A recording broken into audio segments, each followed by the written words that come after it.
नमस्कार, तेज हरियाणा पर आपका बहुत बहुत स्वागत है। और जिस तरीके से संगरिया विधानसभा सीट पर इस बार चुनावों में सबसे बड़ा उलटफेर हुआ है, 10 सालों के इतिहास का सूखा कांग्रेस ने ख़त्म कर दिया है। क्योंकि लगातार इस बार यही आलाप रागा जा रहा था, इसको पीटा जा रहा था बात को कि कांग्रेस पिछले 10 सालों से संगरिया विधानसभा में सत्ता से बाहर रही है। मगर इस बार सत्ता में तो आई, लेकिन विपक्ष में जरूर रहना पड़ेगा। लेकिन अभिमन्यु पूनिया की इस धमाकेदार और अब तक के 60 सालों के इतिहास की सबसे बड़ी जीत ने एक बार फिर से इतिहास कायम किया है। दरअसल युवा चेहरा 32 साल की उम्र में विधानसभा में पहुंचे इस चेहरे ने बखूबी इस चुनाव को लड़ा और आखिरी दिनों में इस चुनावी पिच के मिजाज को उन्होंने भांपते हुए इस तरीके की बल्लेबाजी की जिसमें वो अपने तमाम प्रतिद्वंदियों को पछाड़ने में, उनको करारी हार देने में कामयाब हुए। ऐसे कौन कौन से सबसे बड़े अहम बिंदु हैं जिनके चलते अभिमन्यु पूनिया की शानदार जीत यहाँ पर दर्ज हुई है। सबसे पहले हम बात करते हैं, क्योंकि सबसे पहले विपक्ष खास करके भाजपा ने उम्मीदवार गुरदीप शाहपीनी और दूसरे कैंडिडेट की तरफ से उन्हें इस बात को लेकर जरूर कोसा गया कि ये एक नया छोरा है और ये जयपुर के रहने वाला है, ये यहाँ नहीं रहेगा, इसको कोई जानता तक नहीं है और ये लोग हफ्ता वसूली करेंगे। इस तरीके की तमाम जो बातें हैं वो यहाँ पर रही। लेकिन इन सब के बीच में अभिमन्यु पूनिया ने बहुत ही शालीनता के साथ, अनुशासन के साथ इस चुनाव को लड़ा और उन्होंने अपने इस अब तक के इतिहास में संगरिया विधानसभा के सबसे बड़ी जीत दर्ज कर ली। सबसे पहले हम आंकड़ों की तरफ चलते हैं, मैं पूरे आंकड़े आपको बताऊंगा। 2018 से लेकर 1900 अगर हम 66 के चुनाव को अगर हम देखते हैं तो 67 के चुनाव को जब पहली मर्तबा कांग्रेस ने जीत दर्ज की थी और उसके बाद अब तक के जीत का अंतर सबसे बड़ा है, वो 13,324 महेंद्र सिंह बराड़ 1980 में कांग्रेस के उम्मीदवार यहां से जीते थे। लेकिन उससे पहले बिरबल राम दूसरी मर्तबा 1972 के चुनाव में कांग्रेस के प्रत्याशी थे और उन्होंने 23,932 मतों के साथ सबसे बड़ी रिकॉर्ड तोड़ जीत दर्ज की। तो उसके बाद कोई बड़ी जीत नहीं हो पाई है। उसके बाद 13,000 का आंकड़ा महेंद्र सिंह ने, उसके बाद सीपीएम निर्दलीय रहे, उन्होंने 8,000 का आंकड़ा लिया। लेकिन कृष्ण कड़वा बीजेपी की तरफ से 2013 के चुनाव में 11,000 मतों से जीते थे। उसके बाद गुरदीप सिंह शाहपीनी जो कि 6538 मतों के मार्जिन से जीत गए थे। लेकिन अभिमन्यु की ये सबसे बड़ी जीत अब तक की संगरिया के इतिहास की कही जाएगी। लेकिन कांग्रेस में भित्तरघात नहीं हुआ, एंटी इनकम्बेंसी यहाँ पर कांग्रेस के कैंडिडेट को नहीं झेलनी पड़ी। कांग्रेस की वो उन कल्याणकारी योजनाओं को वो गिनवाने में कामयाब रहे और मुद्दों पर उन्होंने सही सटीकता के साथ लोगों के बीच में उन्होंने बताने का काम किया। और ख़ास करके संगरिया विधानसभा में इस बार नशे के मुद्दे को जिस तरीके से अभिमन्यु ने डिफाइन किया, खास करके वो बीजेपी का, चाहे वो टिप्पणी कांड रहा हो या फिर नशे पर लगाम ना लगाने की बात हो और अधिकारियों की बात ना सुनने की बात हो, विधानसभा के मुद्दों को ना उठाने की बात हो, ये तमाम मुद्दों को उन्होंने बहुत डीपली तरीके के साथ और बहुत गहराई के साथ जाकर उन्होंने लोगों के बीच में बताया और उस पर जनता ने उनकी बातों पर मोहर भी लगाई है। दूसरा, शबनम को वो कहीं ना कहीं मनाने में कामयाब रहे।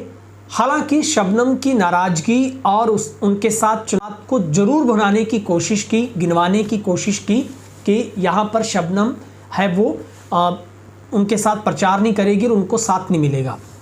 लेकिन शबनम की इस चुनाव से दूरी, उनका भित्तरघात, उनकी नाराज़गी का आभास तक नहीं हुआ। ये अच्छा पॉजिटिव पॉइंट वो शबनम गोदारा के लिए भी गया और उन्होंने अपने हेल्थ का रिपोर्ट कार्ड देकर वो इस चुनाव में नहीं आए हैं। और दूसरा है नशे का मुद्दा, उन्होंने बहुत बेहतर तरीके के साथ भाजपा को उन्होंने इसके ऊपर जो कि डिफेंड करने का काम किया। और सबसे बड़ी मजबूती का उनका राज ये रहा कि उन्होंने जिस तरीके से अपने शीर्ष नेताओं को साथ लेकर उनके नेतृत्व में इस चुनाव को लड़ने की जो उनकी भावी योजना रही वो उनके लिए काफ़ी हद तक मददगार रही, जिसमें हरियाणा से राजनीति में चाणक्य भीष्म पितामह कहे जाने वाले और ताऊ देवीलाल के साथ रहे PSO और OSD हरियाणा सरकार में रहे डॉक्टर KV सिंह, और उसके अलावा युवा हरियाणा के तमाम विधायक, पंजाब से तमाम जो नेता और राजस्थान के जो बड़े नेता थे, और जिसमें अगर बात करें तो पूर्व में रहे डिप्टी CM सचिन पायलट की बात करें, क्योंकि वो उसी खेमे से, उसी गुट से आते थे, और एक यंग चेहरे के तौर पर संग्रिया के लोगों ने उनको पसंद किया है।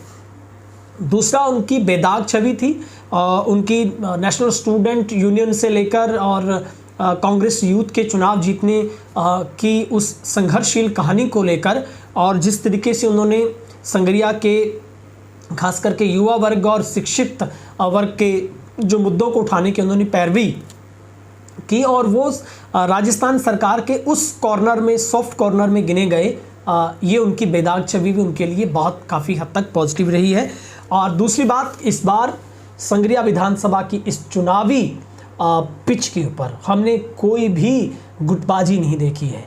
कांग्रेस का चाहे कोई भी चेहरा था, वो अभिमन्यु के साथ चला, अगर साथ नहीं चला तो उसने भित्तरघात भी नहीं किया, और यही सबसे बड़ा राज अभिमन्यु की जीत का रहा कि उन्हें हर तरीके से हर किसी का साथ मिला और लोगों ने उनको पसंद भी किया। सबसे बड़ी बात, उन्होंने बड़े नेताओं को साथ लिया। दूसरी बात, वो आखिरी दिनों में अपने चुनाव को अप करने में कामयाब रहे, क्योंकि शुरुआत में हम लोग देख पा रहे थे कि अभिमन्यु काफ़ी पीछे चल रहे थे, और उस वक्त गुलाब काफ़ी अच्छा अप कर पा रही थी, गुरदीप स्ट्रगल कर रहे थे, लेकिन आखिरी 5-4 दिन में हमने देखा कि गुरदीप शाहपेनी बहुत अप कर चुके थे, और लेकिन स्टेबिलिटी थी वो अभिमन्यु के चुनाव में थी। लेकिन आखिरकार अभिमन्यु ने 97,122 मत हासिल किए हैं। बीजेपी के कैंडिडेट गुरदीप शाहपेनी को सिर्फ 55,862 मत मिले हैं, गुलाब सिंवर को सिर्फ 39,930 मत। कुल मिलाकर बीजेपी और निर्दलीय प्रत्याशी दोनों को मिलाकर देखें तो 95,000 मत मिलते हैं, टोटल बनते हैं, लेकिन करीब करीब उन्होंने छू लिया है। तो ये सबसे बड़ा जो हमने उनकी जीत के वो 5 सबसे बड़े फैक्टर बताए हैं। फैक्ट के साथ आखिर किस तरीके से अभिमन्यु चक्रव्यूह भाजपा का तोड़ने में कामयाब रहे, और अब सोशल मीडिया पर भी ट्रेडिंग में वो आ गए हैं, और उन्होंने जनता का भी आभार व्यक्त किया है, और अब सोशल मीडिया पर चल रहा है अभिमन्यु के चक्रव्यूह में सबकी उड़ी धूल, ना रही बाल्टी, ना रहा फूल। अब तमाम तरीके से लोग इसकी मीम्स बना रहे हैं, लेकिन अभिमन्यु की इस शानदार जीत को हमेशा याद रखा जाएगा। लेकिन जिस तरीके के लोग इस बात को लेकर अनुमानित थे कि अगर इस बार कांग्रेस की सरकार आती है तो उन्हें बड़ा मंत्री पद दिया जा सकता है, लेकिन फिलहाल राजस्थान में अब तक के अगर हम चुनावों के रुझानों को देखें तो बीजेपी है, उसने करीब करीब जो 86 सीटें जीत ली है, और कांग्रेस सिर्फ 61 सीटों पर अभी तक जीत दर्ज कर पाई। तो कुल मिलाकर भाजपा की सरकार उस पैटर्न पर राजस्थान के लोगों की रवायत यही रही है, और एक मर्तबा कांग्रेस तो दूसरी मर्तबा भाजपा। बहुत बहुत शुभकामनाएं अभिमन्यु पूनिया को उनकी शानदार जीत के लिए। बहुत बहुत शुक्रिया। आपकी राय कमेंट सेक्शन में देखेंगे।